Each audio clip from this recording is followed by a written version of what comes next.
Welcome to the Profit Podcast, everything NFL and fantasy football related all season long, with your host, Calvin Wright.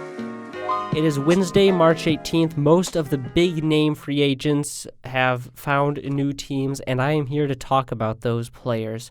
We've got DeAndre Hopkins, David Johnson, Tom Brady, Phillip Rivers, Jordan Howard, Teddy Bridgewater, and Stephon Diggs, and Austin Hooper all on the show today.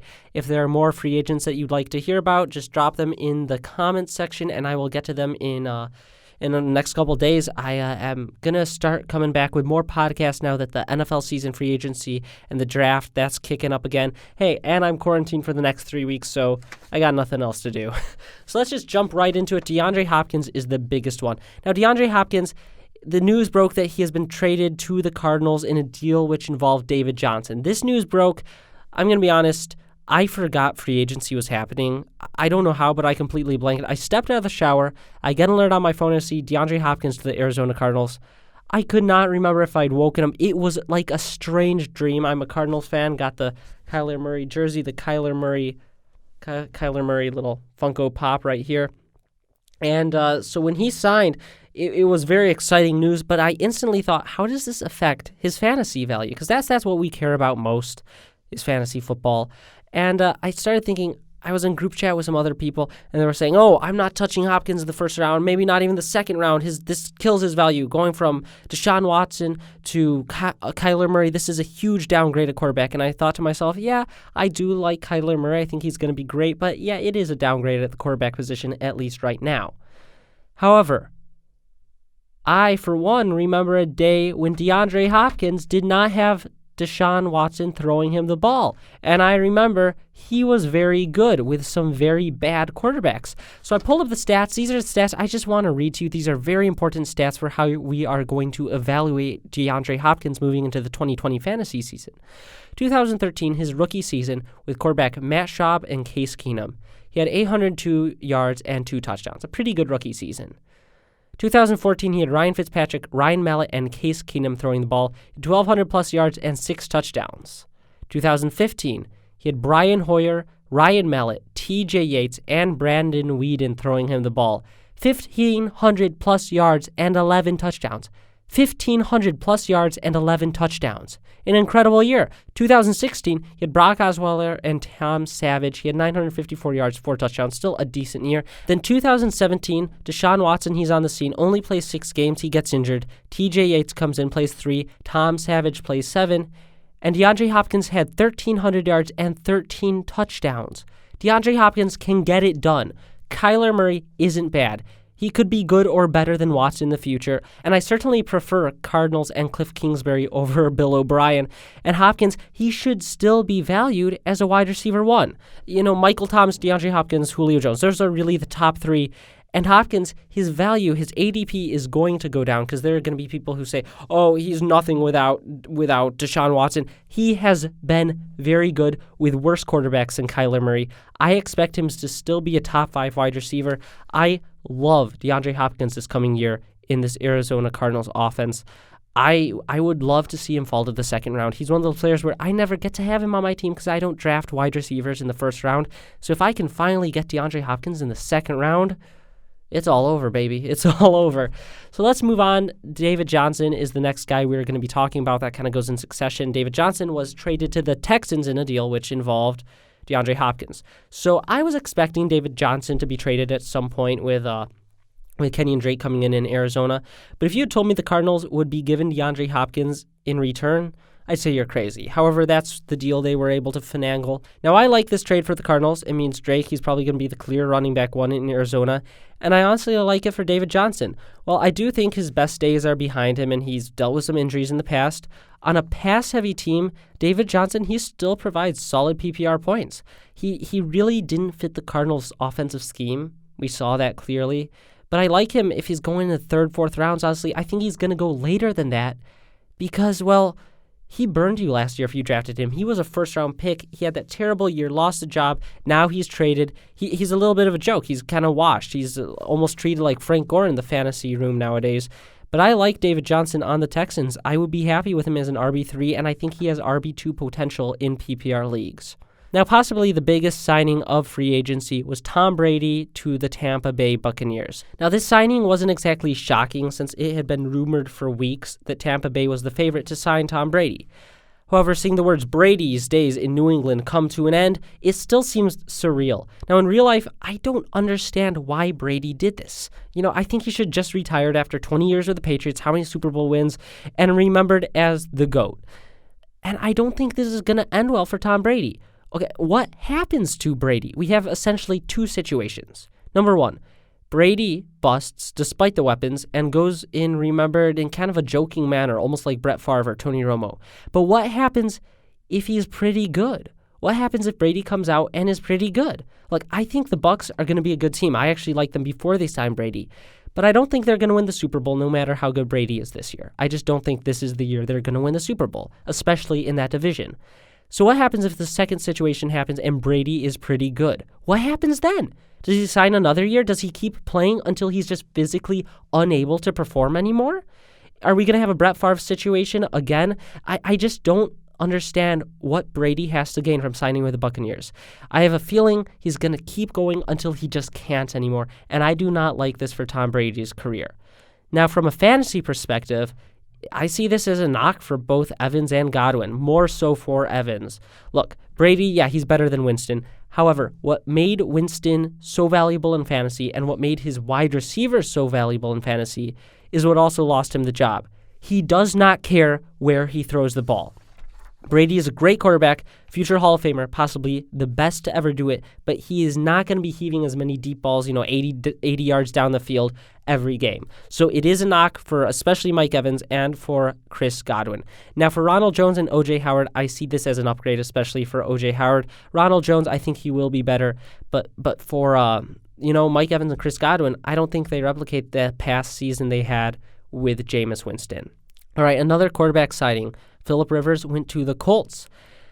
This signing is so unexciting. This signing reminds me of unsalted peanut butter. No one wants this. I don't see this as an upgrade for anyone, honestly, including the Colts team itself. At this point, Brissett and Rivers, I see them as pretty equal. I'm not excited about Rivers. He's got a worse supporting cast. No Keenan Allen, no Hunter Henry, no Melvin Gordon, no Austin Eckler. Now, Hilton, he is pretty good, yeah, but he's pretty old now, and he's dealt with a lot of injuries. Now, I do like Marlon Mack this year more. He's a workhorse back coming off a disappointing season, and a vet like Rivers may add some stability to the offense, give some glue to that team, but still, I don't see this as an upgrade for the Colts.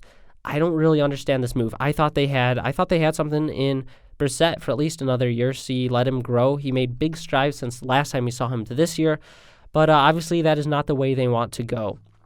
So very unexciting signing there. Now Jordan Howard to the Dolphins.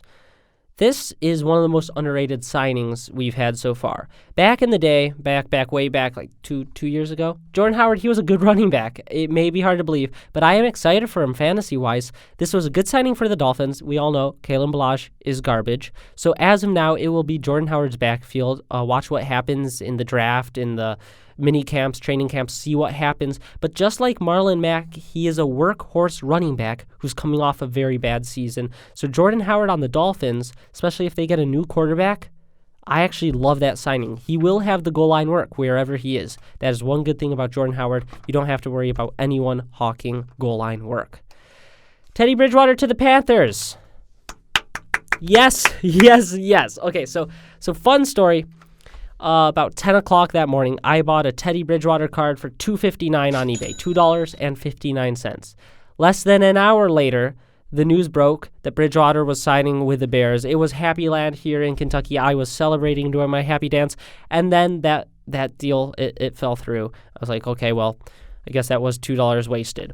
And then I wake up, and he's signed with the Panthers, an even better situation in my opinion. The Panthers are a great offense, and I think Teddy Bridgewater will thrive in Carolina. Bridgewater, he was a pretty good back in the days of the Vikings before his leg was destroyed, and then he came in and played exceptionally well in relief of Drew Brees, won 5 in a row. There isn't a better place for him than the Panthers right now. They've got some great weapons. DJ Moore, he went over 1,000 yards and 4 touchdowns with who knows who was throwing him the ball. And don't forget Christian McCaffrey. With Bridgewater at the helm, I expect DJ Moore to be a full-blown wide receiver one this year. I think Bridgewater will be a solid streaming option all year long with some good games. And in terms of Christian McCaffrey, I think fantasy-wise, I'm not sure. It's hard to tell what's going to happen there. Will this mean McCaffrey doesn't have to play 99% of the snaps anymore? Yes, I do expect a decrease in volume, but having a competent quarterback or a quarterback we think is competent may actually help open up the offense for Christian McCaffrey. So I love this signing. I am very excited, especially as someone who owns some $2 Teddy Bridgewater cards. That was the card of the week. Or no, that was the card of the week. Then he signed, and I had to change it to someone else that we're going to talk about very shortly. All right, so Breeze re-signed. Roethlisberger, he's back. Newton's going to be traded. Amari Cooper is back with Dallas for $100 million. We don't need to waste time on that. We know what the fantasy implications there are. Nothing's changed. But Stephon Diggs to the Buffalo Bills. This is a great signing fantasy-wise. The Bills, they finally got a wide receiver who's over 6 feet tall. And while health has been a concern for Diggs, he's been a very good wide receiver when he plays.